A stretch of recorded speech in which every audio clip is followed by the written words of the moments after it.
Hi, Miss Karuna ma'am and Miss Prerana ma'am. Can you please switch on your video and audio just for the testing? Miss Karuna and Miss Prerana ma'am. Hi, Shivani. Hi, ma'am. Thank you so much. Your audio and video is totally fine. Thank you. Hi. Hello, ma'am. Hello. So Ma'am, good your name? camera. My camera is not on. It's on. It's on. Yes, ma'am. Thank you. Thank you so much. I'm not. Hi, Prerana. Hi, Shivani. Hello. Hello, Mr. Hello. Hi, Karuna. Hi. Hello, sir. Voice is fine, na? Prerana, you're okay? Your voice is fine. अभी तो आपका Hi. video. Yeah. दिख रहा है मेरा video? Yes, ma'am. Yes, ma'am. Okay, Shivani. Thank you, ma'am. Actually, Thank you, I was seeing the first screen. I was myself not seeing, so that is why. I'm talking with mobile now, so that's okay. No, ma'am. It's totally clear. Thank you so much.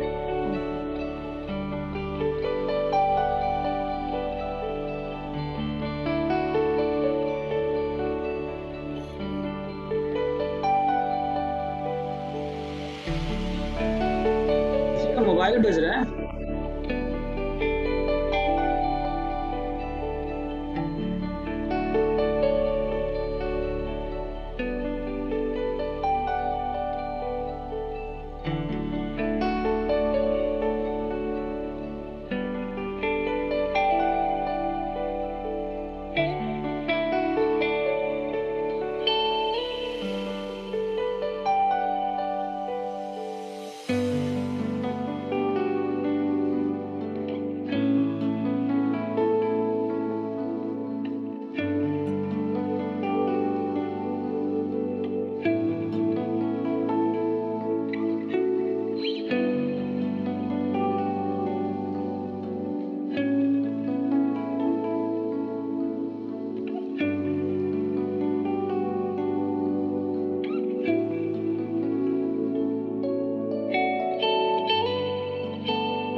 Good evening, everybody. My name is Mahima, and I and Shivani are the moderators of the day.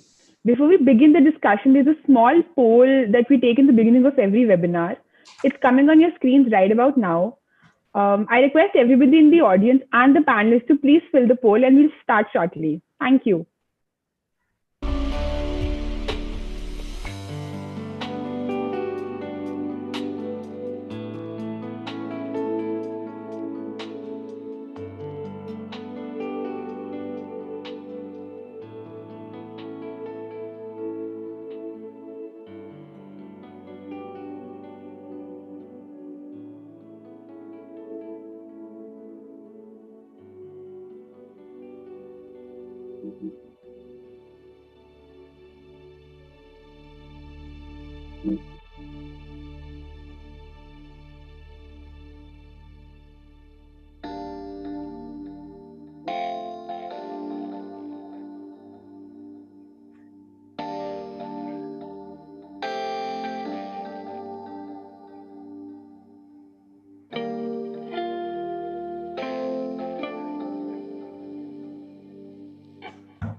मुझे papers ला दो।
Good evening, everyone. A warm and a humble welcome to the 16th webinar of the webinar series under Youth and Adolescent.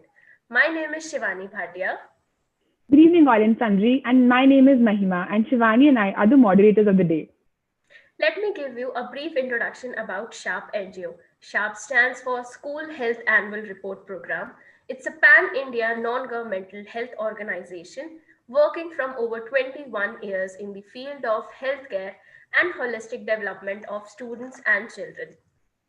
We at SHARP always try to emphasize the problem related to youth and adolescent in the ongoing pandemic, and road safety concern being one such area. As a student or an adult, everybody is a road user. The present transportation system must have reduced the distance or decreased the distance, but on the other hand, it has increased the life risk.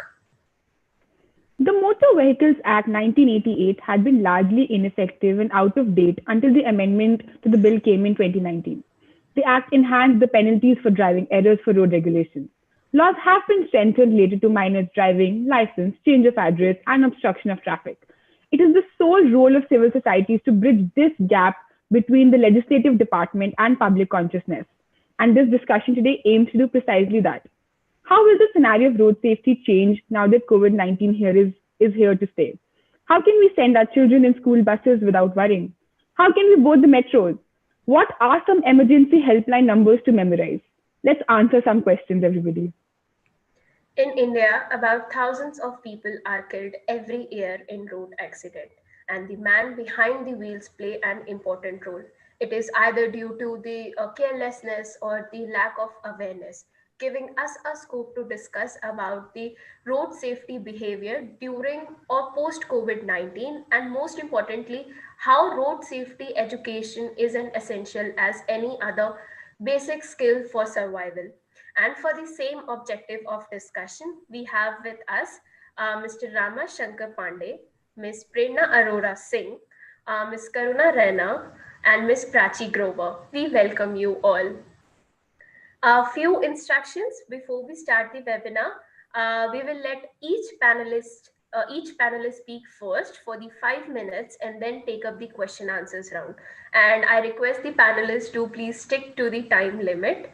Meanwhile, I request the audience to drop their question in the Q&A box we will take up after the addressal, and also request the audience not to fill the chat box with unnecessary messages. We may tend to miss the important questions. Thank you, Shivani. Without further ado, I'd like to invite the first panelist for the day, Mr. Rama Shankar Pandey. One of the youngest professional CEO, a social entrepreneur, Mr. Pandey is the managing director of Heller Lighting Limited since 2010. A great place to work certified company and India's top 25 manufacturing great place to work in 2019. The most effective enterprise as awarded by the CII in 2017 in the mid-size manufacturing category. With more than 22 years of entrepreneurial and turnaround experience in the auto component industry, Sir is very passionate and actively engaged to fight the menace of alarming road deaths in Indian roads by steering various road safety awareness campaigns as President CWC of Drive Smart, Drive Safe organization. In this capacity, he is known as a social activist and, in his own words, a road safety warrior, much more than a professional CEO. It is an honor to have you here, sir. Over to you. Thanks a lot. Thanks a lot. Nice to see Prerana, Prachi, Karuna, all of you, and both Shivani and Mahima. Actually, thanks to SAP NGO that you have picked up a topic which all of us are very passionate, and we want our tribe to grow. Not very few, but as many people can join us the way we feel for road safety. And all the people who join, especially this whole school ecosystem, forms a major part of it. All of you must be fully aware. I think there's a lot of awareness on the internet in last 5-6 years at least about the road crash. And most of the people, I think the children after 6th class or 7th class, they are definitely exposed to that. If I talk to you the pity situation, despite all that, leadership and the declaration from our ministries and all of us working hard, wherever I am, I feel very sad that we are hardly able to make a large difference or a big impact compared to what we are able to do in other part of the world, especially in the developed economies, not in US, but let's take Europe. So are we doing something wrong? We are millions of us use road every day. करोड़ों लोग चलते हैं ना हिंदुस्तान की सड़कों पे, and roughly 415 families does not get back home. Now that is something which is to all of us, to me it looks like are we losing this battle? I always feel so, or we are somewhere very close to making a success, because is the learning good enough for us to move next?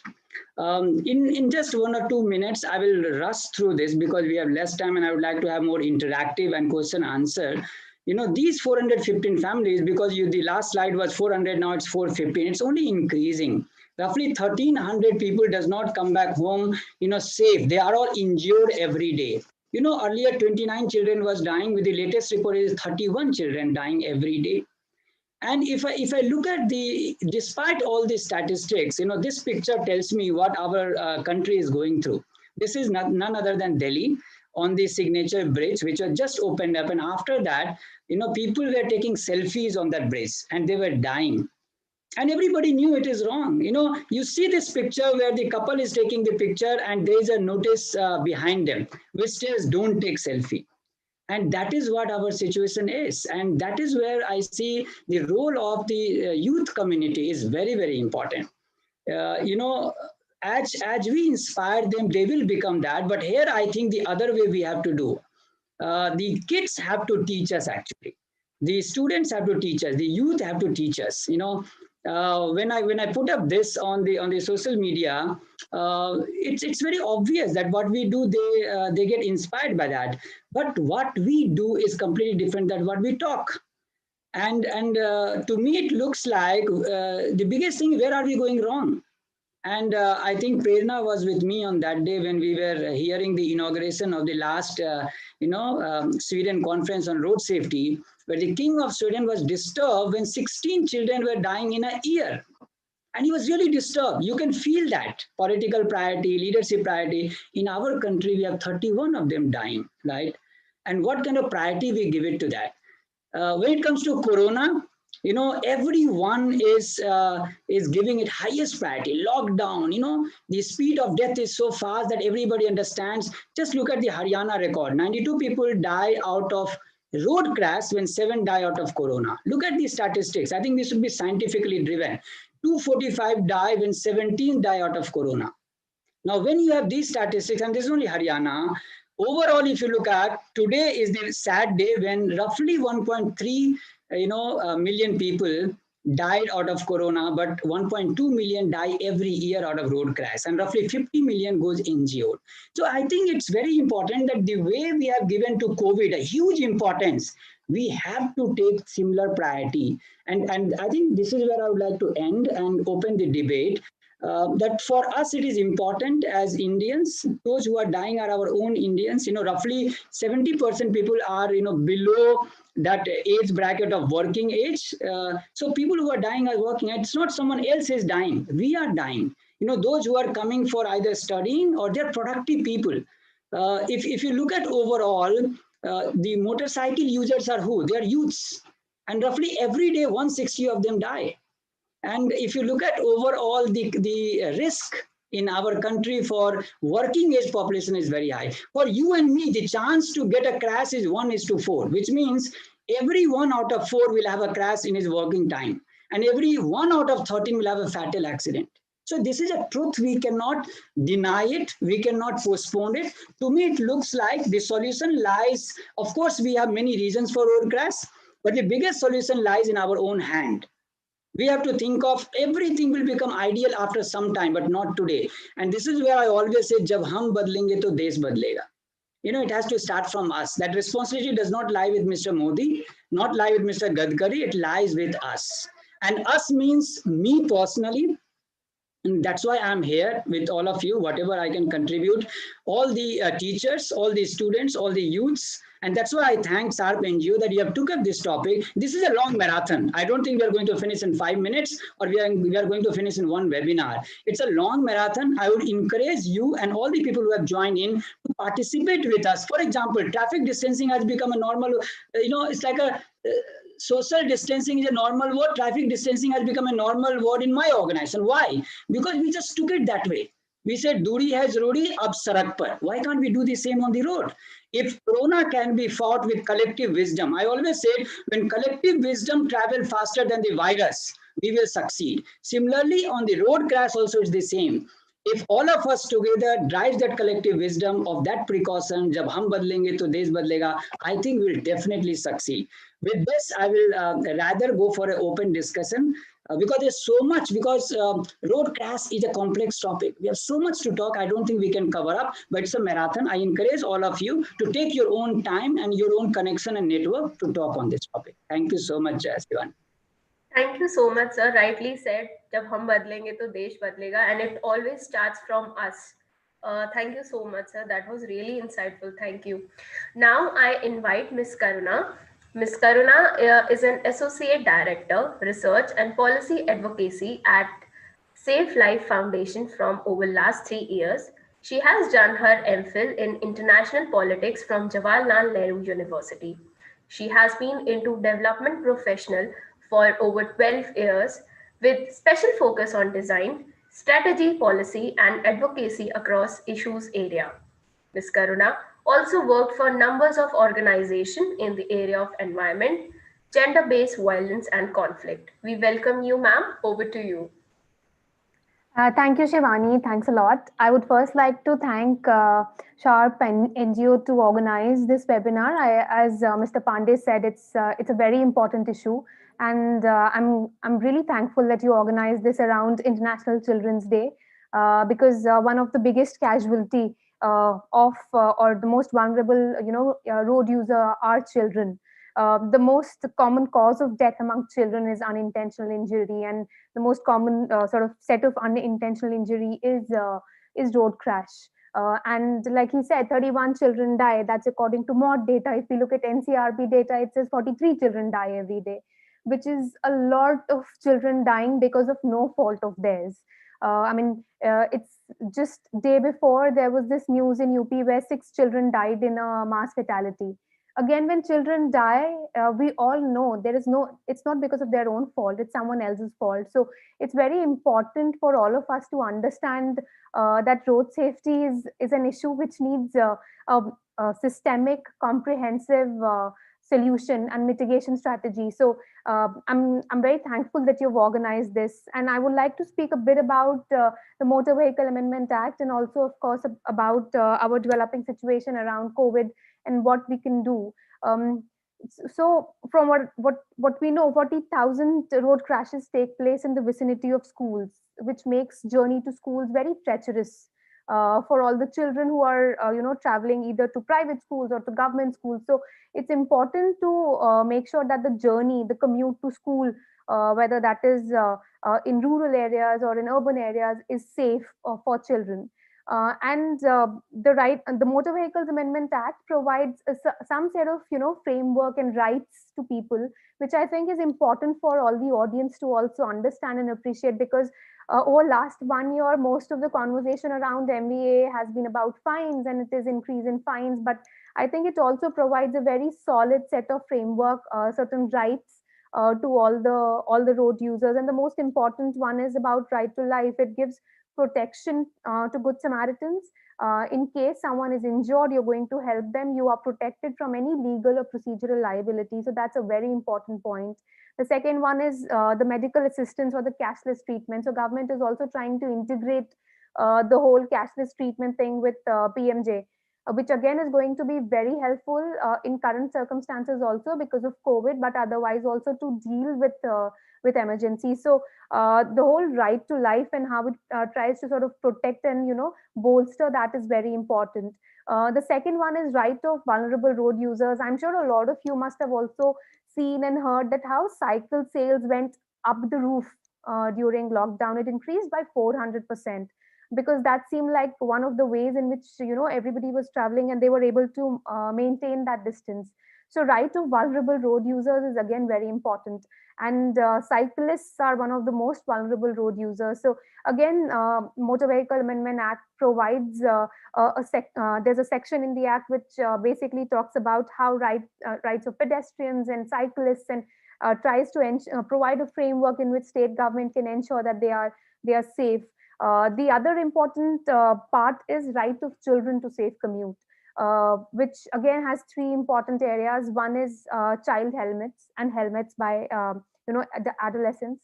When we did a survey in 2019, and what we found was that almost 60% of parents are aware that helmets are important, and only 1 in 5 owns a child helmet. And now the act makes it mandatory for children to wear helmet, but I think it's very important that the helmets are out there. Like I've hardly seen any shops with children helmets for children. So it's important that the supply side of the thing is also there for children to wear. Similarly with child restraint systems, it's mandatory for children to be in child restraint systems, but the supply also has to meet the demand. So a common refrain what we hear is that if you can afford a car for 3 lakhs or 4 lakhs, you can definitely afford a child restraint system for whether it's for 8,000 or 9,000. But I think it also is important to provide other options for parents who feel a pinch while buying something like this, so that they can also afford and maintain the safety of their children while they are traveling in a four-wheeler. And I think the third section, which is sort of now come out to be most important, is around adult accountability. Just recently in Gurgaon, we saw this incident where an adolescent was involved in a crash, and a biker lost his life due to that. So adult accountability in terms of if a juvenile is driving, and what is the responsibility of the parent or the guardian is very important. And I think that's something which I see a lot of audiences, students and school, teachers. So the responsibility of adults, but also there needs to be an ingrained understanding in both the students as well as parents that safety starts at home. And if a vehicle goes into hands of an untrained person, then it's as good as a weapon. So it's important that everyone is safe out there on roads. And I think that finally one of the most important thing which the act provides is right to transparency. Before contactless became the buzzword for 2020, Motor Vehicle Amendment Act introduced contactless enforcement through electronic enforcement. So I think that's another important area in which the act also navigates this whole COVID phase, because it has a lot of focus on digitization, whether that is through fast tags, or whether that is digitizing your licensing process, or whether that is digitizing your registration process, or digitizing the whole enforcement process. So I think that's also another important area through which the act tries to provide a framework for safety of children, but also for all road users. Yeah, and lastly, one of the important things which the act provides is right to safer vehicles, and that goes for both your personal vehicle and also for your school buses, because it gives the right to commuters to have safe vehicles. So there's a right to recall any defective vehicle, whether that's a school bus or whether that's any other vehicle. So I just wanted to end by summarizing that there are four important areas in road safety. Yes, road user is one of the most important, ingredient of making sure that everyone is safe on roads. But there's also engineering, there's also enforcement, and there's also emergency care. And in all these three, we can also play our part as road users. So if it is emergency care, then as good Samaritans, we can make sure that people who are involved in crashes are helped. If there is something around engineering or infrastructure around where you live or where you commute, you can also engage as active citizens with your PWD or with your local municipal corporation to make sure that the built infrastructure is safe. And again, with enforcement, I think all of us, especially parents, if they take on the role of the guardian to make sure that they are not infringing any or not violating any law, like what Mr. Pandey said, children mostly copy what their parents do, but also make sure that the children are not doing anything. They're not going out there on road. They're not indulging in underage driving. So that's again very important for parents to ensure. Thank you so much again at the end for providing me this opportunity to talk to everybody about this. Thank you so much, ma'am. Your talk was definitely provided us a very new and a holistic approach towards looking at road safety and how the perception that we may think it is may not be it. And since we've also talked about Good Samaritan, I'd love to, after when we move to the Q&A round, talk about Save Life Foundations bringing about the Good Samaritan law, which is obviously one of a very big contribution to Indian legislative that your organization has brought about, and we'll discuss it in greater detail. Next, we have with us Prerana ma'am. Ms. Prerana Arora Singh has obviously handled various government and non-government projects, including capacity building programs, national awareness campaigns such as helmet and seatbelt advocacy, scientific crash investigation training, teachers training on road safety, black spot studies, etc. at the pan-India level. She's also providing consulting services to the Asian Development Bank.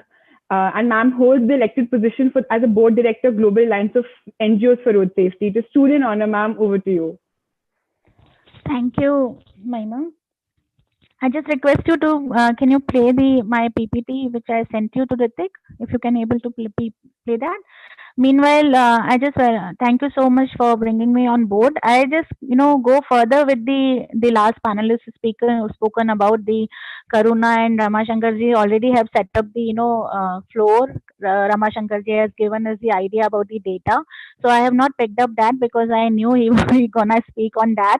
And Karuna has already said about the motor vehicle amendments, because Good Samaritan has been given, it's a very good achievement and thing we received from the Save Life Foundation. But I'll speak on that the further that which they set up the floor that pedestrians, including the all vulnerable road groups, especially our children, they are mostly the pedestrians and cyclists, and they are the most vulnerable people. As Ramashankar ji rightly said, that when we were in the the Sweden prince was so worried about that only 16 children has died in 1 year, and we have 31 children died every single day on our roads. So we have to think a lot for children, and uh, we as an People's Trust organization, which is a member of Global Alliance of NGO, we work on basically on those two focus streams. As you rightly said, I work mainly on the pedestrian safety. We have, if you can go for the next slide, that gives you the idea. We have developed the pedestrian mascot, Papu Zebra mascot, and we drive this campaign way beyond, like from 2010, and finally now in the motor vehicle crash report, government of India has given this pedestrian a priority, and they have now finally given us the data that how many pedestrians are dying in road crashes every year in India. Before 2015 we even didn't get the idea that how many pedestrians are dying. So after our constant this efforts, we done this. So now I request to the school, because you have a firstly I thank you so much that you brought us so many school people at one platform, and which gives us very good idea to talk to them very clearly, that because children are in the schools or in the home. So either they are either या तो parents ही उनको cover कर protect कर रहे हैं, या फिर वो टीचर्स के स्कूल में टीचर्स उनको प्रोटेक्ट करते हैं. So for their protection, we these two stakeholders have to come forward with together and demand to the government that they need a special road infrastructure for the pedestrians. Right now, our all roads are developed for the car occupants or the four wheeler. We do not have a proper even place in, on our roads for the bicyclists or even two wheeler. हमारे देश में 74% से ज़्यादा two wheelers ride करते हैं road पे, but we do not have a single separate lane for two wheelers. And for pedestrians, you can, or everybody can see that we do not have a proper infrastructure for pedestrians. So it is our whole joint responsibility that we demand. Like we're demanding for every single thing. हम Covid में कितना कुछ demand कर रहे हैं, हम अपनी safety के लिए बात कर रहे हैं. आज भी ये जो वेबिनार है, हम उसमें भी इसी बात पे कंसर्न है कि आफ्टर कोविड हम कैसे बच्चों को बुलाएंगे, कैसे हम डिस्टेंसिंग मेंटेन करेंगे, कैसे उनको मास्क पहनाएंगे, और कैसे हम गुड स्मैरिटन के जो गाइडलाइंस उसको फॉलो करेंगे, हम कैसे हेल्प करेंगे. बट हमने इस पे अभी तक भी नहीं सोचा कि रोजाना, इससे पहले भी बिफोर कोविड भी बच्चे आ रहे थे और वो उसी डेंजर में आ रहे थे जिस डेंजर में वो अब आएंगे. उसके बाद में थोड़ा सा 10% कोविड ने उसको और बढ़ा दिया है, अदरवाइज वो डेंजर तो हमेशा से था और अभी भी रहने वाला है. तो हमें कोविड के साथ साथ रोड सेफ्टी पे specially we have to demand with the government that we need a safe school infrastructure, and we can say that it is we do have vaccines for those safety things also. So but now schools have to come together and discuss on the one platform and demand with the government's local administrations that we need safe infrastructure around your schools and pedestrian zones. Secondly, which Karuna has already rightly said, the emergency situation. Now we do not have a proper emergency handling systems, right? Only after the Good Samaritan guidelines come down, now this motor vehicle amendment finally have some cashless treatment programs and things like that. Where also we have our own responsibility कि अभी good Samaritan में हमको cashless treatment तो government देगी, बट हम जब तक उसको हॉस्पिटल पहुंचाएं तो we do not have a first aid training. Skilled people who can, road users don't know how to give the first aid properly, how to handle a properly accident victim, what the protocols we should follow to call the doctor or ambulance, or to save ourselves and that victim also from the other crash or other infection, things like that. So if you go for the next slide, this is our core domain. We do such kind of post crash care trainings also, and this is also a school's work they can adopt, that they can introduce these kind of proper mechanism trainings with their own students. They can develop their own skilled people in even in the teachers also, and they you all have the special that clubs also, where you have some health champions, and that students they can become our first aiders. Like we do have NCC, Scout, and NSS, so we also can develop the first aid skilled people and bring it to the at the national level, because it is rightly it is an emergent situation. We in India, we do not have a proper skilled first aid providers who can help us on the on roadside or anywhere whenever a person is in distress. Of course, the after COVID situation, some protocols have need to be added on, which we have to take care of that. But those two are the very important things. And the third, which I conclude with, is the capacity building of teachers themselves. Parents के साथ तो करुणा ने बता ही दिया कि उनकी responsibility है कि बच्चों को गाड़ी ना दें हाथ में, वहीं से हम शुरू करें. But when students come to the school, and now we have road safety education in our curriculum. But what I found in my experience, I trained more than 1200 school teachers in government and non-government, and 200 more than 200 professors in university. But they all have the same education level, which you can say one illiterate person who's driving the vehicle, or the very PhD scholar who's driving the vehicle. They both have the same kind of knowledge when they come to the road. So that is why I have read of one question also. Somebody has said that literate people को हम road safety कैसे सिखाएं. यहाँ पे literate और illiterate का कोई फर्क नहीं है when you come to the road. Both behave the same way, because right now we do not have a proper road safety education system.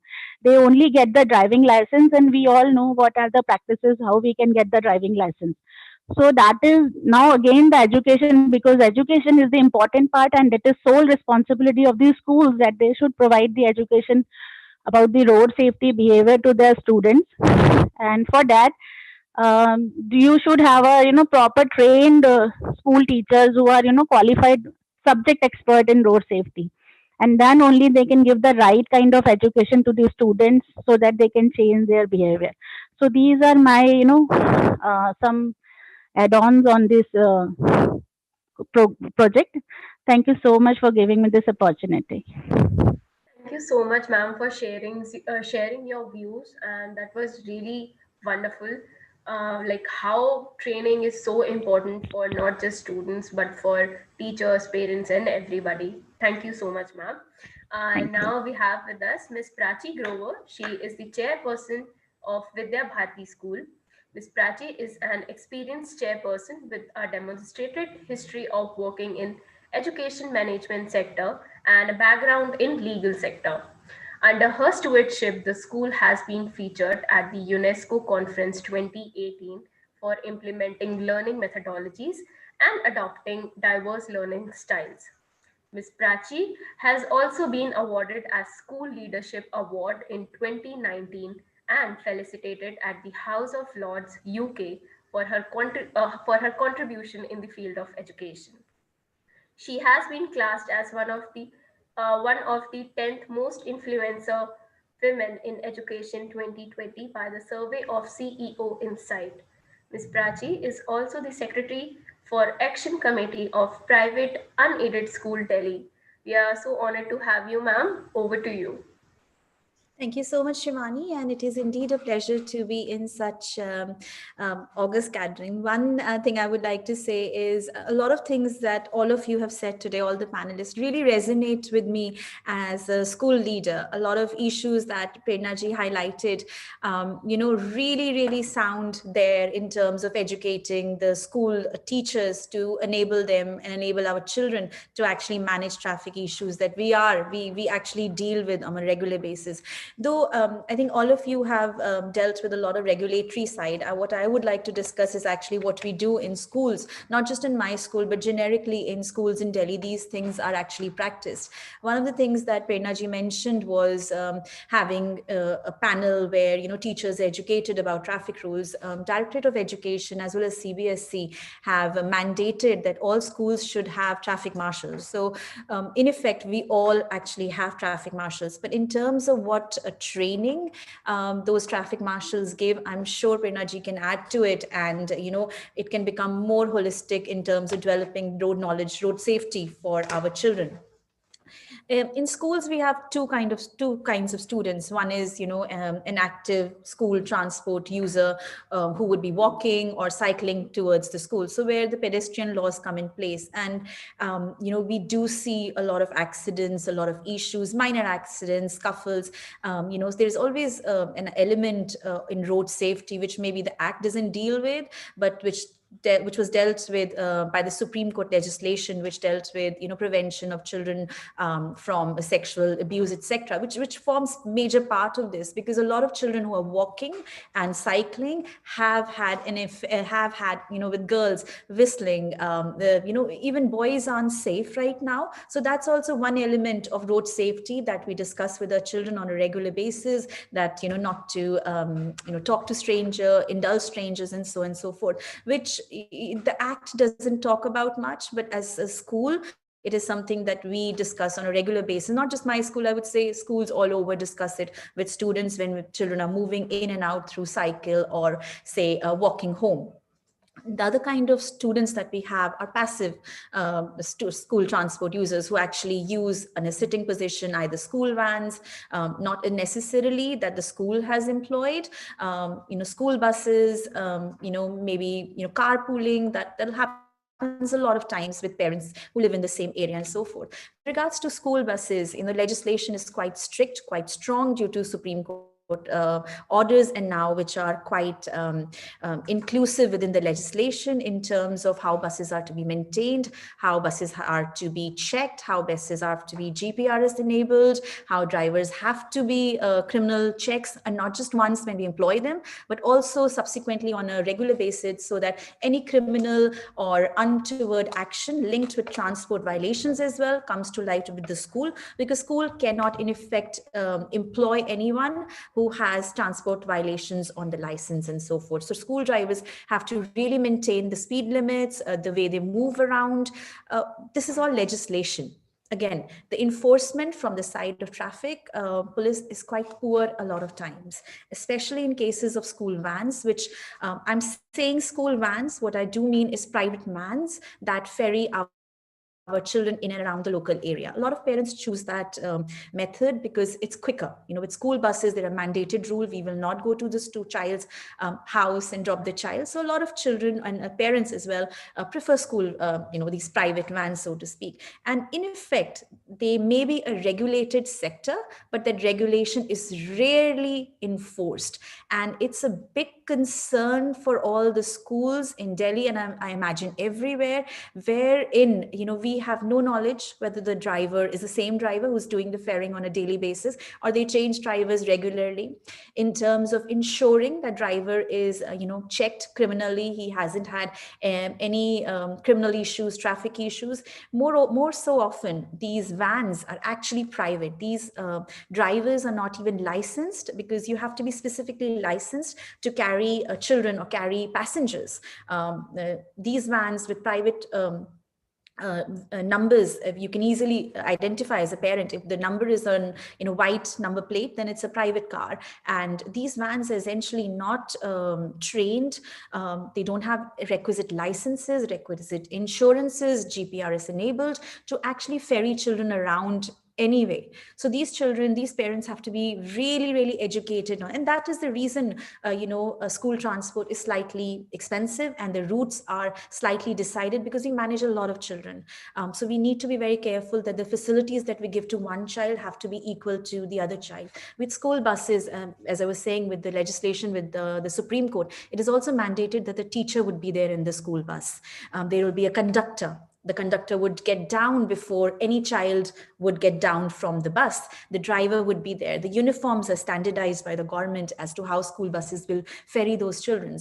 So it is extremely important that parents realize the risk that they put their children in by putting them in private vans. And in spite of the complaints that numerous schools that I know in my area do regularly to transport department, this sector is essentially, the regulation is there. I'm not saying it's an unregulated sector. It is regulated, but enforcement of those things, like Karunaji said, it is fine to have legislation, but enforcement is an equal part. It's a 3-part rule. So enforcement is extremely important, and the enforcement is not coming, or we're not getting, help from legislation to enable us to be able to better service our students in that way. There are also maintenance issues with buses. A lot of accidents happens because your vehicles aren't maintained. So it's, the legislation does look at it, but enforcement is again poor from that area. With this COVID coming in now, this is extreme game changer, because one of the problems with school buses as well as private vans is overcrowding. With COVID, we are looking at issues such as communal transfer of disease, which was again there before, but is more so now, because we cannot have overcrowding overcrowding. With school buses, there's a mandated spaces now, as a lot of guidelines have come through World Health Organization. I sit with Action Committee. We have drafted and printed and circulated this, protocols, standard operating procedures which schools would implement for the transport and movement of children. In that effect, I think even prior to COVID, we had this time frame where you would see this extreme traffic issues outside school gates, where you would have private cars coming, school buses coming, walking children, cycles, bikes, everything would jam up that one particular road or two particular roads, which would make it next to impossible to commute around that area. So to avoid these things, a lot of schools are going towards staggered opening. So we would open for staggered timing, so children come at different timings to ensure this communal spread is not exaggerated in terms of when children are coming to school. So these are a lot of things that the schools are going to do with the COVID era coming into place, and as and when school open, which I hope in Delhi would be soon.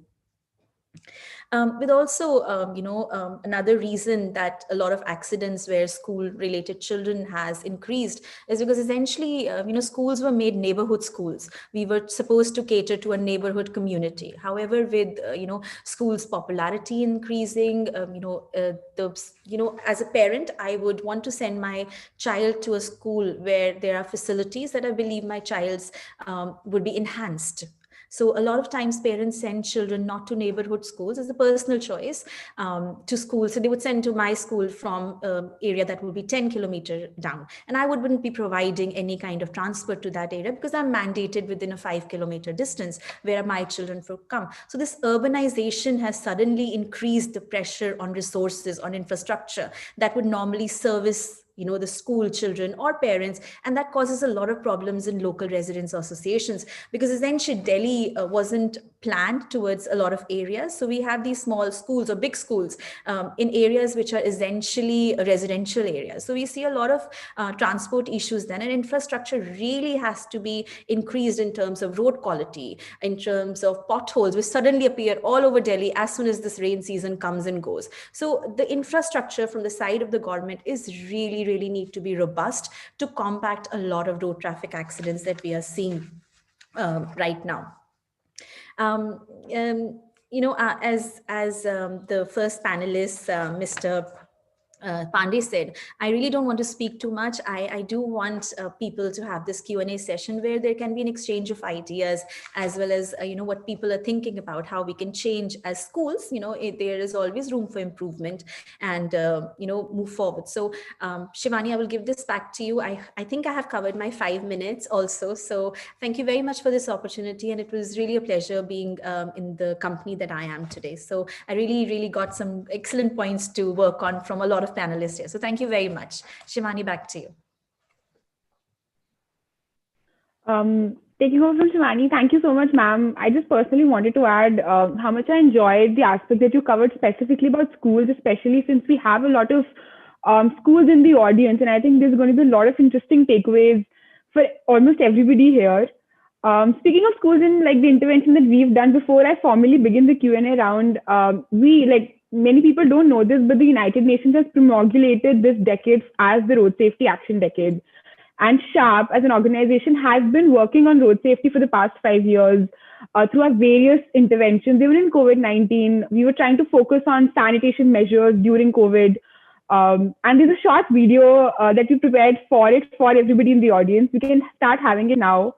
After this, we can take the questions. I request everybody in the audience to put in their questions in the Q&A box with the name of the panelist, and we'll have this right after the video. Thank you.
So that was our interventions, everybody. Now we all move to the question around something we've all been anticipating. My first question is for Karuna, ma'am. I also talked about it earlier, ma'am. So your organization is one of the first to talk about the Good Samaritan law and bring the law into action. So what was that journey like? What were the challenges? Because we've had so much of conversation about advocacy, about legislature. How can we as an NGO or an organization move towards that kind of a legislative amendment, just like Save Life Foundation did? Thank you, Mahima, for that question. I think with Good Samaritan law, the journey was mostly, it was parallelly both legislative as well as judicial. The organization was founded after a personal tragedy by the founder Piyush Tiwari. He lost a cousin in a crash, and that's when he realized that a lot of people are dying on roads because they're not getting that help. They're not getting access to emergency care. And what we all, I'm sure all the panelists know, 50% of people die because they do not get that access in that golden hour period. So that was really the reason why the organization fought for Good Samaritan law. And we filed a public interest litigation in 2012 to make sure that people are protected in case they feel, in case they want to help a Good Samaritan. And a lot of times while we were working on this issue, there's this anecdotal evidence, or there's this myth that people don't help because there's this fear of blood, or maybe that is there for some people. But for what we found through research was that majority of people don't help because they are scared of procedural or structural hurdles. Like, what happens if a police wala asks me ki, give me your number, maybe you only were the one who caused the accident. Or if you take someone to the hospital and they say, oh, but we can't do anything about it because we don't know who's the patient and we need money, so will you be writing your name in the MLC form, and will you be submitting that money the admission fee. So these sort of hurdles were the ones which were stopping people from doing or helping people out there on roads. So we thought it's very important that they feel protected, and that was the basis of having this. And now through Motor Vehicle Amendment Act, we also have it as part of the act. So there's a legislation as well as there is the institutionalization through uh, Supreme Court judgment. But I think what's the other piece of the puzzle is that once you take someone, then what happens? The first thing is calling, like what Prerana ji said, making that call and knowing that number is most important. So for someone like for us in Delhi, like what number do we call? Do we call 100? Do we call 102, which is ambulance? Do we call 108? Or do we call 112, which is the new national emergency number? So people really have to know which number to call first. That's the most important thing if you want to help someone. And the second is taking that person to the hospital and the hospital not helping you. And there, I think the whole thing of having a motor vehicle accident fund, or which various state governments are also having. So, for example, last year Delhi government had this. They started this scheme of Farishte Delhi Ke, wherein they were also giving appreciation as well as money to all the Good Samaritans who were helping, but they also made it a uncapped treatment limit. So if you're taking anyone to a hospital, they don't have to pay money for and even if you want to transfer that patient for next 3 days, you can. And then that takes away the whole one set of problem around who's going to fund that, or where's the money coming for an accident victim. And while if I am going to take somebody to hospital, then I don't have to also think too much, or the hospital will also not ask me too much about where's the money coming from, because they know that there's that structured way in which money is going to come to them. So providing that rights to emergency care, I think that's one of the most important foundations or important right of people, and it's a part of right to life, and it's a part of right to health. I think that's important. And lastly, to answer the last part of your question, I think the most important thing is awareness. So we did this survey in 2018 after 2 years of Good Samaritan judgment, and we found that only 16% people know about this right. So leave COVID or non-COVID, unless you really know you have this right and you can go out there and help people, it won't be really of any use. A right is only as good as you know about it, right? I mean, you have to you use it, you try it, you test it, you maybe you get harassed and you fight your way through it, and you build it into a better law which is really getting implemented. But the most important crux of everything is that you need to know you have that right. So awareness is most important. People need to know that they have this right. And I think that's where all the school teachers, and maybe, through Sharp and through all your awareness activities and your video, you just showcased how you're working with UP government. UP is one of the big, states with the highest number of fatalities. So that you telling people about this right is very important, and I believe all of us can do that together. Absolutely, absolutely, ma'am. And since we've talked about the golden hour, my question to Prerana ma'am is this, and this is also something that came up a lot in the registration form. So, ma'am, do you think the cashless treatment in the golden hour, which has been proposed in the Motor Vehicles Act, will be effective due to COVID-19? No, it's like it's already Government of India has tested this cashless scheme from last 2-3 years on especially Delhi Jaipur highway and some other highways towards the Nagpur and in Maharashtra also. And I worked with initially I worked for first 3 years in 2003 to 2006 at Jaipur Delhi highway on especially on this project with the help of National Highways Authority of India. And we suggested to the government that at that time when we tap to the roadside owners establishments, so people they dhaba wala jo wahi hote hain and they see the whenever somebody comes and get into the crash, वो व्यक्ति अगर बेहोश है तो उसका तो पता नहीं है ना कि उसके कौन व्यक्ति है, somebody traveling from Delhi or Jaipur or met with an accident with between the highway or somewhere else. तो उस समय वो बहुत प्रॉब्लम होती है जब हॉस्पिटल्स में specially private hospitals don't take care of that person. In that way, Government of India has tied up with some insurance companies actually, and they are giving this cashless treatment for the first 48 hours up to 30,000 or 50,000 rupees. They have finalized that sum, and it is already piloted for 3-4 years now, and that is why it was very successful, क्योंकि insurance companies देते हैं पहले first जो 2 days होते हैं जिसमें उसको specially जो लाइफ सेविंग मेथड है, जो लाइफ सेविंग टेक्निक है कि वो एटलीस्ट उसको आईवीआर लगा दे, उसको ऑक्सीजन उसका मेंटेन कर ले, उसका ब्लड स्टॉप कर ले, जो immediately with in a golden hour और नेक्स्ट 2-3 आवर्स में जरूरत होती है. उसके बाद भले ही उसको वो किसी भी हॉस्पिटल में ट्रांसफर कर सकते हैं, बट पहले एक बार उसका जो immediate critical life saving measure है वो अडॉप्ट कर ले, और उसके लिए जो भी एक्सपेंसेस है that comes under that cashless treatment. And later on फिर जिस भी व्यक्ति का अपना इंश्योरेंस है या उसकी फैमिली मेंबर्स हैं, they can call them, because उसमें थोड़ा टाइम लगता है ना. अगर ट्रैवलर है, वो रोड पर है, उसको पता ही नहीं है, उसकी फैमिली को नहीं पता है, जब तक वो आएंगे तो वो गोल्डन आवर पीरियड मिस नहीं होना चाहिए. So idea about the cashless treatment was that, and it is very well maintained in the Motor Vehicle Act now. Now it is Act. Before it was not Act actually. Law nahi tha. It was only piloted. But after coming in that law, now it is going to be very helpful.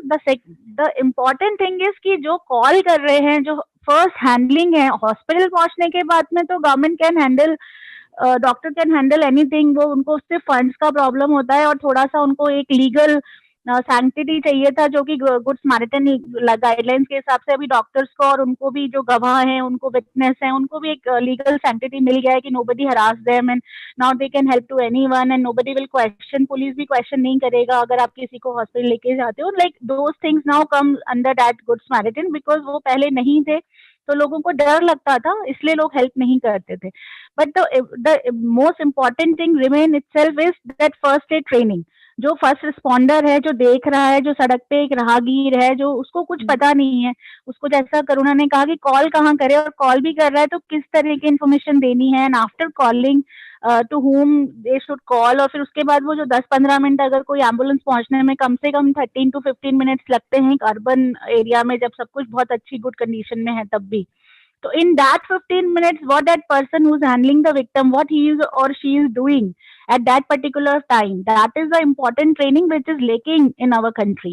And that actually, we killing people on road in that way also. Road crash तो हो ही गया, but उसके बाद जो post crash care management है, उसमें हमारी wrong handling की वजह से बहुत सारी डिसेबिलिटीज भी बढ़ जाती है. हमें उठाना नहीं आता किसी व्यक्ति को ढंग से, हम गलत तरीके से उठा लेते हैं, एक हर्डल बहुत जल्दबाजी में उठा लेते हैं, तो हम उसकी स्पाइन ब्रेक कर सकते हैं, वो जिंदगी भर के लिए डिसेबल हो सकता है, जो कि बचाया जा सकता था अगर हम प्रॉपरली उसको हैंडल करते. These kind of trainings we do not have at all.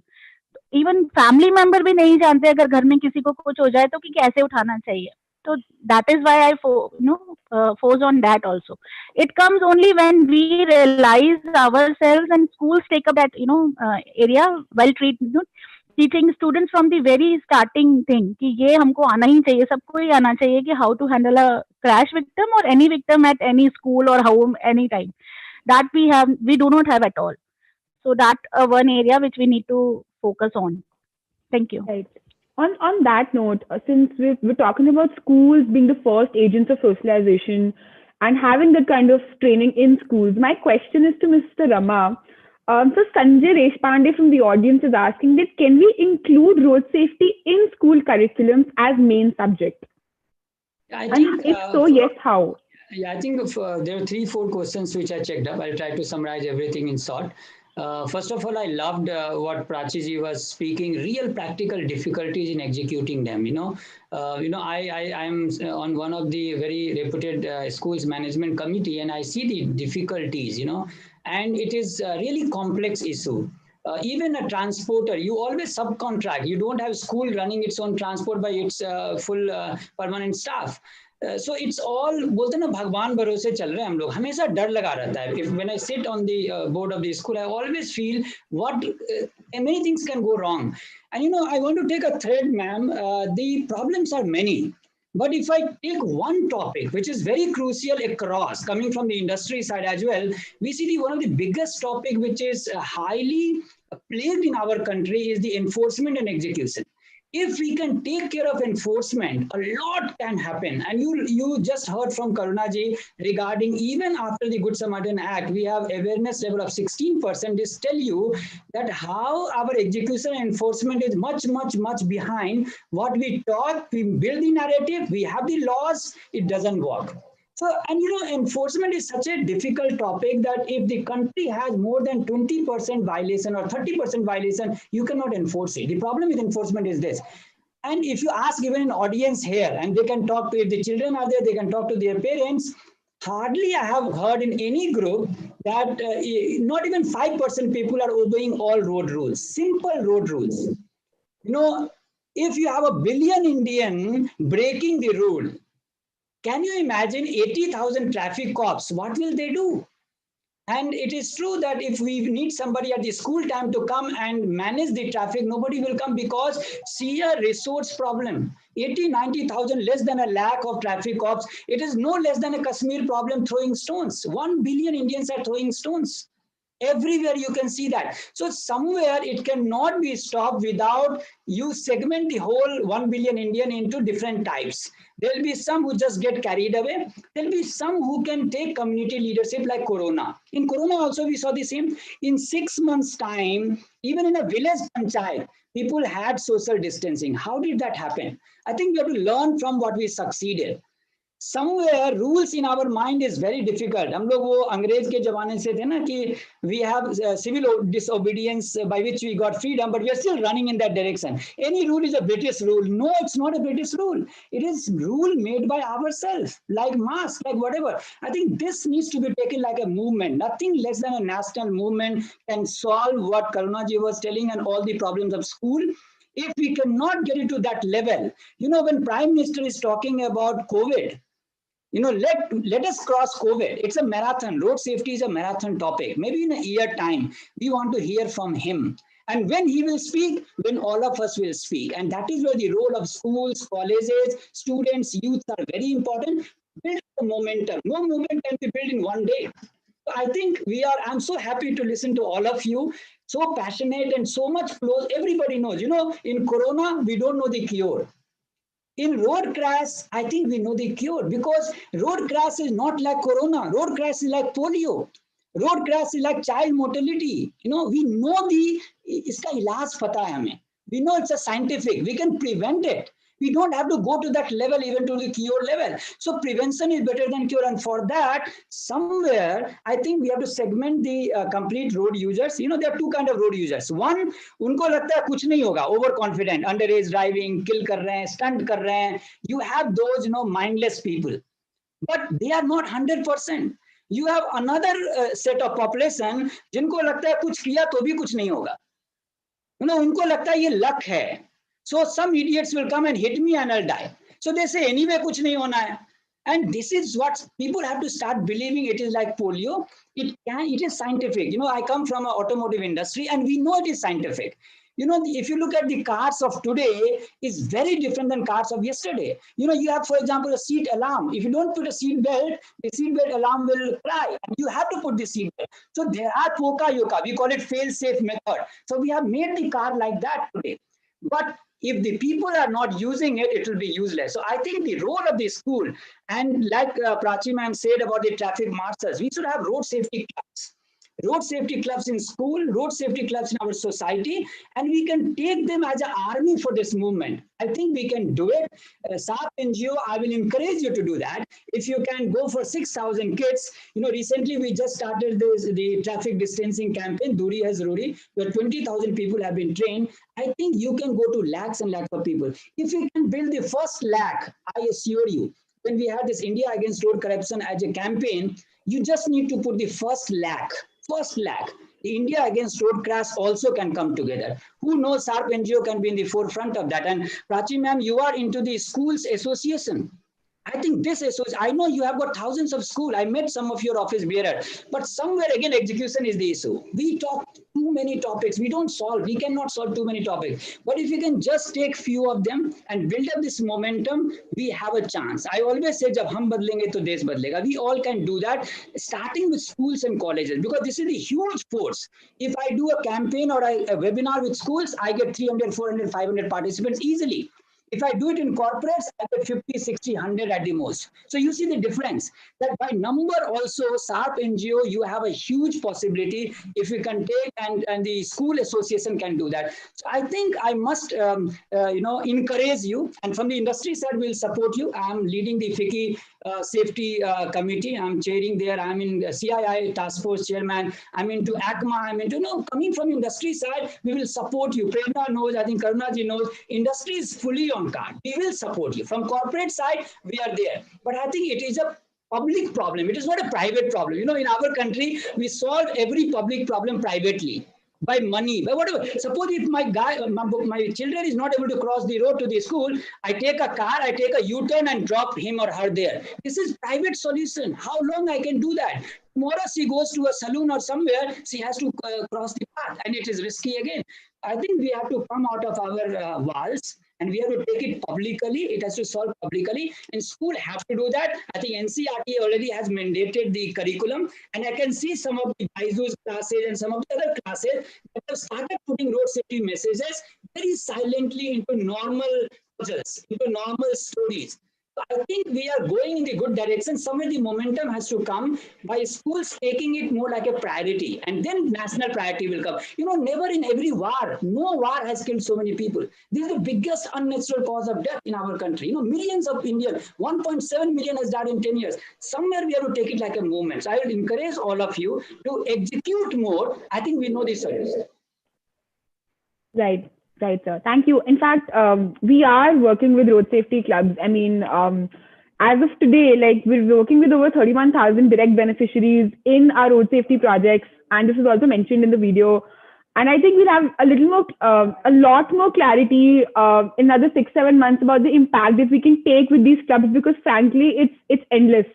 The amount of information that children possess and the amount of information they want to possess, it's absolutely endless, sir. And thank you so much for that discussion. Prachi ma'am, my next question to you is also related to the school association. Mr. Murli Dhar is asking that why some schools maintain second-hand vehicles for student transportation. Schools as such should not have second-hand vehicles. And, if I am talking precisely about Delhi, we can't have a vehicle which is not fitness test on a yearly basis. So without a fitness test, my school bus cannot go on the roads. My school car can't go on the roads. So these are, as long as you're using vehicles that are purposely built or their purpose is defined as commercial, they need to be fitness tests. And as it is in Delhi, you can't have you can't have a vehicle which is 10 years old. So, with second-hand vehicles, there's nothing wrong as long as they're fitness passed, as long as, they are within that tenure that they're supposed to be put on roads. So I don't think schools would unnecessarily take that risk of, having a 20-year-old vehicle and putting, especially in Delhi, it's just not possible to do that. And maintaining a second-hand vehicle for commercial purposes is extremely expensive. So most of the schools will not be doing it. As again, I'm saying a lot of private vehicles run, they are ferrying school children. Another thing before I finish, Mr. Pandey, you're very right. With regards to corporate, we've had an extremely successful initiative last year with Toyota CSR, and we were the host in Delhi. And we, even with FICCI, I think we were part of this. I can't remember exactly. Last year it was where FICCI had spearheaded a campaign for road safety last year itself, and we were very much part of it. We did 1 crore steps we did together. Yeah. Yes, something like that. I'm not aware of it. We get a lot of corporate support, especially from individuals or corporates that are in that sector. So there is no lack or dearth of investment or, finance that the corporate sector can give us in terms of the ideology. However, getting everyone together into one room, as you said, is the thing that's very difficult. But as I said, I do sit on the executive board for Action Committee, and we do have some programs. So I'll take this up with you at a later time so we can put something in our both our diaries to get it done. Thank you. I think I will alert Mahima on, I think you guys have a big role also to collaborate, because Prachi ma'am just said, collaboration becomes easy when you don't have big heads. You guys are really on the execution. At our levels, it can become a problem. There are various strings attached, but in your case, it is not. I will request you all, don't make things which are repeated, or don't duplicate things. There are many people doing same thing. Can you collect all of them together? They will come openly. You called all of us. I don't think any one of us said no in the first instant itself. So please try to bring collaboration in all of us. Thank you so much, sir. Thank you so much, ma'am. And now with such huge and active participation from Pan India, we have principals, teachers, parents, and health ambassadors. Now a second set of questions will be taken up live from the audience. So first we have with us Kantilal. Ritik, can you please unmute Kantilal? Yes, sir. Kantilal ji. Hello. Hello, Kantilal ji. Am I audible? Yes, you are. Please tell from where you are and your question. Good evening to all panelists. I am from Pune. My question is how to educate the elders who violate the rules, leaving deep impact on young minds. Okay, thank you so much. So, Ms. Prerana, would you like to answer? Would you like to answer this question? See elders को हम इसलिए train कर सकते हैं क्योंकि अभी तक हमने स्कूल्स में बच्चों को भी ट्रेन नहीं किया. जो एल्डर्स हैं वो ऑलरेडी ट्रेंड हो चुके हैं. Once you get some habits in you, it is very difficult to change that habit. So children, we can use only children to taste them. Now हमें उल्टा जाना पड़ेगा. वैसे तो बच्चों के ऊपर बड़ों का प्रभाव पड़ता है, बट हमने रोड सेफ्टी सिनेरियो में देखा है कि कभी कभी हमें बच्चों को भी काइंड ऑफ लेना पड़ता है अपने साथ में, अपनी टीम में लेना पड़ता है to teach their parents.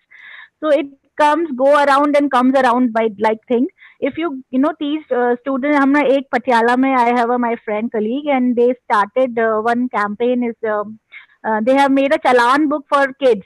School में उन्होंने बच्चों को एक चालान बुक दिया, उसमें कोई 8-10 उन्होंने बेस्ट सेफ्टी बिहेवियर को उन्होंने टेक डाउन किया and they asked their students to go and see their parents how their parents are driving their vehicle and take accordingly कि सीट बेल्ट पहना कि नहीं पहना, हेलमेट पहना कि नहीं पहना, स्पीड में थे, मोबाइल फोन तो यूज नहीं किया जब गाड़ी चला रहे थे, रेड लाइट से पहले रुके थे, like these things to just observe by their own kids to see what kind of behavior their parents are doing that. And that was went very well last year. They did that, and I think that kind of initiatives we can take up from the students only, and then it gives the impression to their parents that now they have to change their behavior. One thing that we can do. Secondly, somebody has asked about the youngsters also. I'll sum up that question also here only, because the college students, I done work with the university students and see वैसे वही बात है कि क्योंकि at the adolescent age due to the some hormonal changes people like to take risk और वो सब उनको वो speeding करना उनको जोश अच्छा लगता है. And that is a one major reason why adolescent people come to the road और वो गाड़ी को बहुत तेज चलाते हैं, racing करते हैं. So we have to understand their scientific जो changes उनके अंदर हो रहे हैं. What I did that कि I called students, university students, and take them to the hospital. Sometime ask them to stand on just outside at the very very safe zone. If they can stand up and just observe what is going on the road. Sometimes you have to come out of the box. And box में से बाहर निकलने के बाद ही हम उस box का problem देख सकते हैं. तो कुछ इस तरह के observational studies we can develop, observational programs we can develop and we can run, which I already did, and I got the I got the very good response from the students, and बाद में वो हमारे volunteers ही बन गए college करने के बाद में. तो कुछ जैसे हेलमेट के लिए हम उनको कभी कभी हॉस्पिटल में उनको रियल टाइम स्टोरीज उनको दिखा सकते हैं, रियल टाइम लोगों से मिलवा सकते हैं. Sorry, same type of problems हैं. तो उस तरह का कुछ हम कर सकते हैं बिहेवियरल चेंज करने के लिए, because it's a very complex situation when comes to the adults and comes to the youngsters. Both are very complex situation, but definitely for adults we can use kids themselves, and that is a very tested idea. And the thing we say catch them young. तो we can go around and come around and we can change. But सब चीजें तभी हो पाएंगी, अभी हम सिर्फ rain droplets की तरह काम कर रहे हैं इन ocean, because we are very few people. We can count road safety volunteers and NGOs and people who are dedicatedly working on road safety. They are just, we count on the fingers only, but we need a movement. जो कि रमा शंकर जी ने बोला वो 1 crore हाथ and hands, we with together we are running from last 2-3 years. FICCI and CI and all come together. So that kind of movement we need to start up and take up on the ground. And their school, sharp NGO, and these people who are attending this workshop, they can come together and we start working on them. Thank you. In fact, I will add one thing on the adult education. See, adult behavior is a complex topic, but in industry, you will hear all the news, if you can go through, that industrial accidents have come down heavily. If you look at industrial accidents in 60s, 70s, 80s, look at today, most of the factories have 0 accident.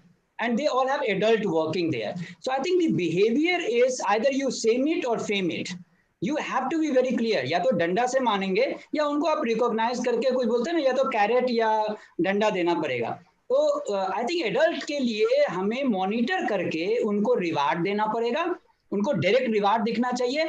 या जैसे प्रेरणा ने कहा ना, बच्चों से चालान कटाओ. अब देखो हमने अभी चालान का वैल्यू क्यों बढ़ाया उनको, और अभी कुछ जगह पे कुछ पुलिस क्या कर रही है, फेसबुक पे उनको डाल रही है और हमारे कुछ एनजीओ डाल रहे हैं. तो कहीं ना कहीं एडल्ट का जो बिहेवियर है उनको डर तो चाहिए, बिकॉज अगर डर नहीं होगा तो नहीं होगा. अगर आप देखो कोरोना के अंदर में ये पिक्चर मुझे बहुत ये करता है. अगर आप ये पिक्चर देखो, लोग तो वैसे भी गलत काम करते थे मोटरसाइकिल पे, बट यहाँ देखो ये मास्क तो पहना हुआ है सबने. क्यों पहना है? ये कॉम्प्लायंस कैसे आ गया, ये बिहेवियर चेंज कैसे आ गया, गांव गांव में आ गया. तो इनको डरना पड़ेगा. जो काम इटली ने किया कोविड के लिए, हम किसी एनजीओ को जरूर करना चाहिए. लोगों को डराना तो पड़ेगा, तभी जाके एडल्ट बदलेंगे. एडल्ट को बदलना इतना आसान नहीं है, but shaming and faming can change them. Thank you. Thank you so much, sir. Thank you so much, ma'am. It is so important to change the attitude and behavior change towards anything we want to bring change. And I hope the Kantilal ji, you got your answer. Yes. Thank you. Thank you so much. Next, we have with us Mr. Aditya K. Hello, Shivani. Hello. Hi. Sir, where are you from? And your question? Yeah, my question is, with the fear of COVID, people prefer private vehicles. So how does this raise concerns for road safety? And on the other hand, how do we address communities which do not have their own private vehicles? Rama sir, would you like to answer this question? I think it does put a risk on us, because you see the shared mobility has come down. And with COVID, it is very clear that I will not feel comfortable going to Uber, Ola immediately. Of course, over time, this may go away. And which means that even if I have got 3 cars and we are 3 people in the family, we will all go in 3 cars, and the old time will come, which means more cars on the road. I'm sure that this is putting a risk. So the straight answer is yes. more private cars, more, and if you look at two-wheeler, some people have two-wheeler, they have never taken it out for last 3 years, but the two-wheeler is coming. I can see this in my service business. My service business has gone up because the aftermarket, where to repair and maintain the car, that business has gone up because पुरानी जितनी गाड़ियां थी ना वो सब निकल रही है, गाड़ियों की जरूरत बढ़ गई है, गाड़ियों का एक तरह से वैल्यू बढ़ गया है फैमिली में, कहीं पड़ा हुआ था गाड़ी, उसका इंश्योरेंस भी नहीं कराया, वो भी अभी निकल रहा है because they need it and it is a risk because of two reasons. One, more car, more two-wheeler on the road, and second, they are not maintained well. And I don't want to scare Prachi ma'am especially. To tell you very frankly, maintained certificates are still difficult in our country. Even the authorized fitness certificates have problems because when something is not enforced more than 30%, government allows to bend it. What does it mean? Today, all the trucks, 90% trucks fails in lighting test. Such a crucial test. Lighting and signaling. तभी आप देखते होंगे गाड़ियों के अंदर गाड़ी चली जाती है, फिर भी उसको फिटनेस मिलता है क्योंकि वो देना ही पड़ेगा, क्योंकि अगर हमने उसको नहीं दिया तो देश रुक जाएगा. ये हम लोग जब स्टैंडर्ड कमेटी में बैठते हैं, टेक्निकल कमेटी में बैठते हैं, तो कुछ कर ही नहीं सकते हैं बिकॉज अभी करुणा जी ने कहा ना कि हेलमेट अवेलेबल नहीं है तो क्या करेंगे. अगर हेलमेट का सप्लाई चेन नहीं है तो ये बोलते हैं ना मुर्गी और अंडा वाली कहानी है. कहीं ना कहीं हमें इससे निकलने के लिए एक वही मैं बोला जो प्रेरणा ने बोला ना, आंदोलन की तरह लेना पड़ेगा, आंदोलन करना पड़ेगा, बट रिस्क तो है, मैं ये मानता हूँ. और आने वाले समय में हमें जल्दी से जल्दी, आई थिंक मैं यही प्रे करूंगा कि कोविड से बाहर निकलें. अगर नहीं निकलेंगे तो ये साइकिल हमें थोड़ा परेशान करेगा in terms of risk to life. I also add one thing. Sorry to interrupt. Actually, Rama Shankar ji. Now, Mr. Aditya, we actually have to change some of our mobility habits also. Now we have to come back to the cycling, and that is why we have to demand to the government after this, whenever this COVID will go, like 6 months, 8 months.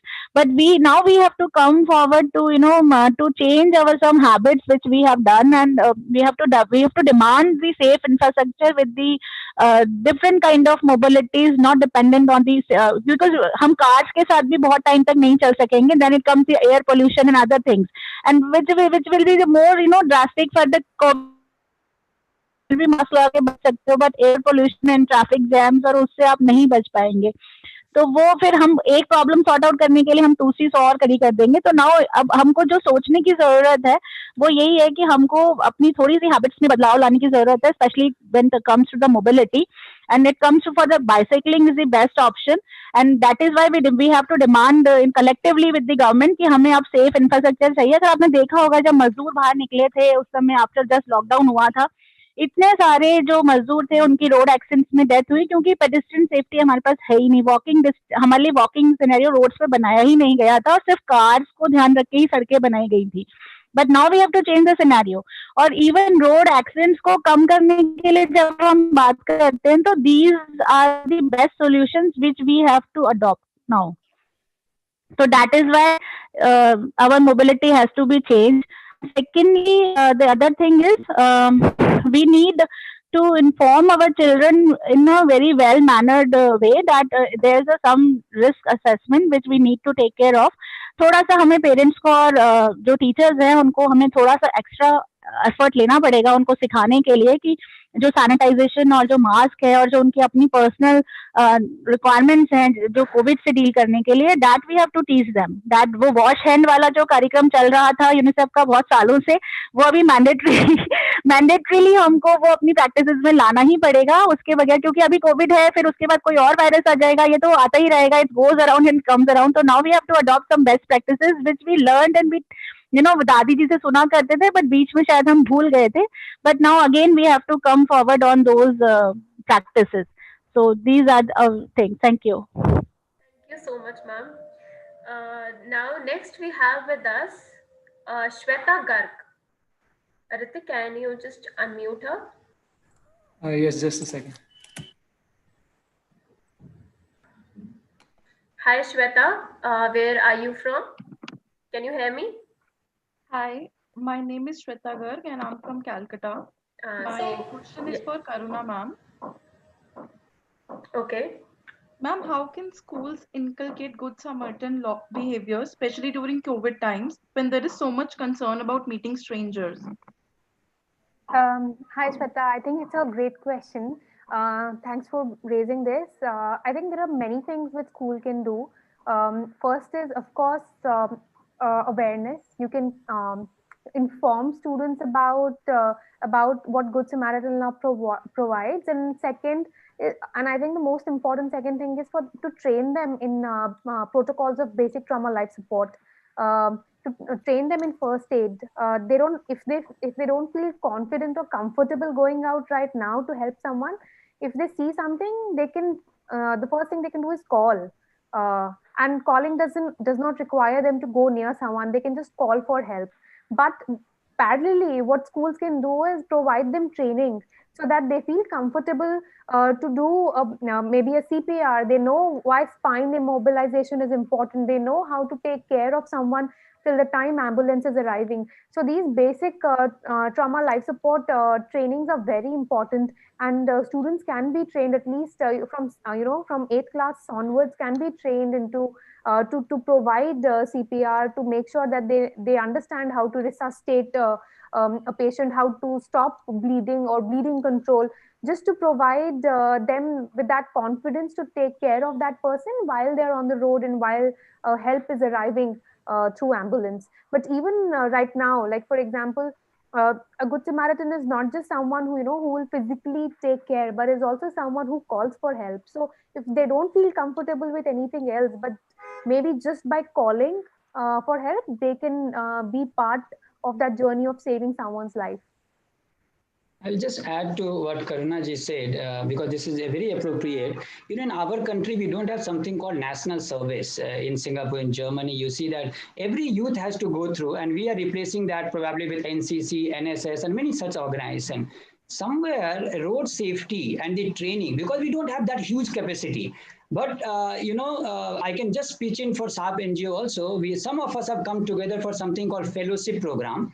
What we do is some of these youths out of all, because you cannot tell everything to everyone who is not trained, but you can train some of them, like train the trainer, and they become one level up and they feel proud about this national service. It's a voluntary national service. It can be a course of 6 months or a 1 year where they study in their schools, college, wherever they are, but parallelly they work, they get training in public speaking, they get training in CPR, they get training in all of this stuff, and they can become a better citizen.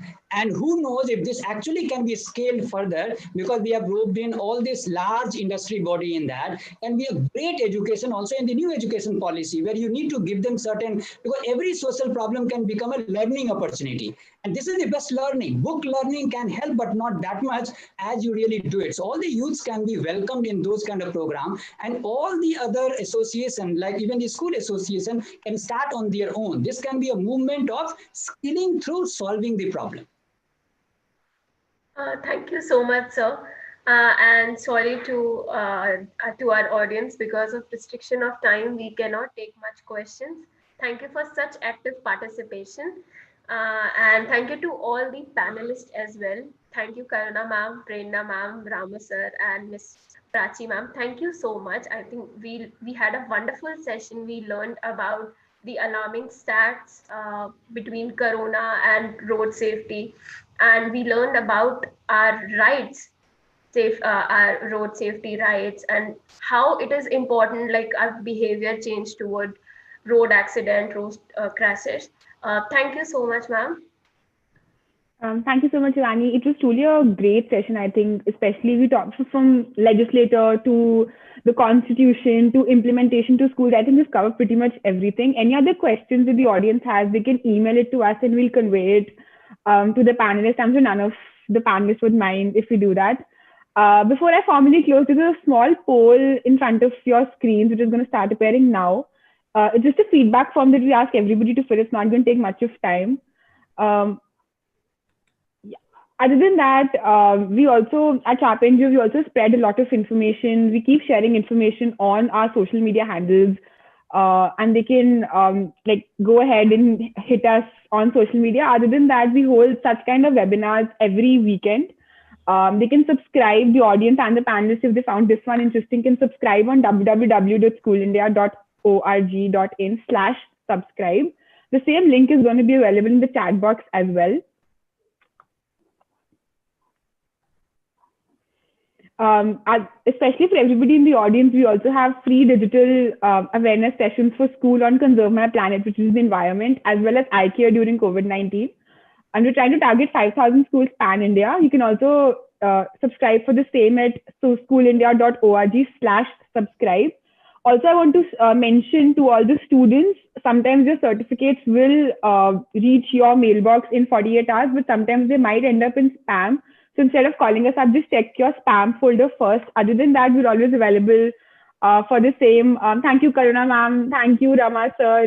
Thank you, Prachi ma'am and Prerana ma'am, for giving us your time on a Saturday, and especially for a discussion that you both, all four of you, held up today. Anything from your end, ma'am and sir? Thank you very much for both of you. Thank you, everyone. Thank you so much. Brilliantly moderated. I think everyone got a chance to have their say, and 5 minutes by all the panelists were actually managed, which doesn't really rarely happen, if I know. But thank you very much for both of you for even inviting me. And I presume I'm saying it from everyone's side. It was a really informative session for me as a school leader as well. So thank you. Thank you so much, ma'am. Thank you. Thanks, everybody. I think Prachi just said what we all wanted to say. Take care. Thank you so much, sir. Yeah, I also Thank wanted you. to especially thank you for bringing in different people. Like, I really enjoyed listening to everyone. And even though, you work in this field, and then even after that, like listening to very practical tips from Ms. Prachi, it was like, and the real problems, because sometimes you're just in your own mind frame and you're just listening to people around you. But when you listen to different people from different areas and different sectors, it just helps you to understand the magnitude of the problem and also the way people are thinking about it. So thank you also for bringing everyone together. Thanks, everyone. Bye-bye.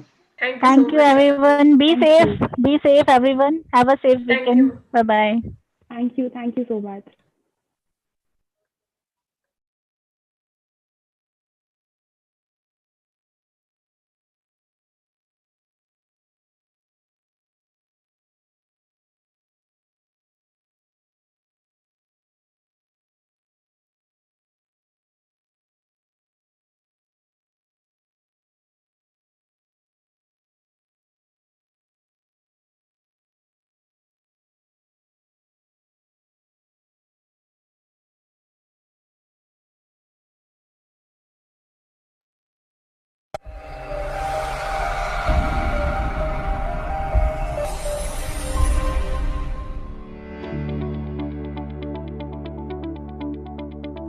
जब दो पहिया वाहन चालक बिना helmet या mask पहने वाहन चलाते हैं तो हवा और गति के कारण उनके नाक, मुंह, आंख से पानी गिरता है और उन्हें सर्दी खांसी आने लगती है, जिसके ड्रॉपलेट्स दाईं तरफ के चालक तथा बाईं तरफ के पैदल यात्रियों के साथ साथ परिवेश में भी फैल जाते हैं। इससे कोरोना से संक्रमण का खतरा काफी बढ़ जाता है। कई बार दो पहिया वाहन सवार हेलमेट के कवर को उठाकर तथा मास्क को भी नीचे गले में लटकाकर चलते हैं। इससे भी संक्रमण के फैलने की संभावना बनी रहती है, क्योंकि ड्रॉपलेट्स वातावरण में फैलते रहते हैं। इसलिए सभी दो पहिया वाहन सवारियों के लिए पूर्ण रूप से बंद हेलमेट तथा मास्क पहनना अनिवार्य किया गया है, ताकि मुंह, नाक, आंख से बहने वाले पानी या ड्रॉपलेट्स को फैलने से रोका जा सके एवं कोरोना के संक्रमण की कड़ी को तोड़ा जा सके। मोटर व्हीकल्स एक्ट 1988 धारा 129 के अनुसार दो पहिया वाहन सवारियों को हेलमेट पहनना अनिवार्य है तथा कोविड-19 के आलोक में झारखंड सरकार द्वारा सार्वजनिक स्थानों पर निकलते समय मास्क या फेस कवर को पहनना भी अनिवार्य किया गया है। हेलमेट नहीं पहनने पर 1000 रुपए का जुर्माना तथा मास्क नहीं पहनने पर आपदा प्रबंधन अधिनियम 2005 की धारा 51 से 60 तक एवं आईपीसी की धारा 188 के तहत FIR दर्ज किया जाएगा। कोरोना की इस लड़ाई हर व्यक्ति को योद्धा बनना है, अपनी और परिवार की सुरक्षा करते हुए आगे बढ़ते रहना है। सरकार के आदेशों का करें हर कदम पर अनुपालन। क्यों परेशान करना सुरक्षा बलों को, क्यों चालान भरना है। परिवहन विभाग झारखंड सरकार द्वारा झारखंड चालन एवं परिवहन सुरक्षा अभियान के तहत जनहित में जारी।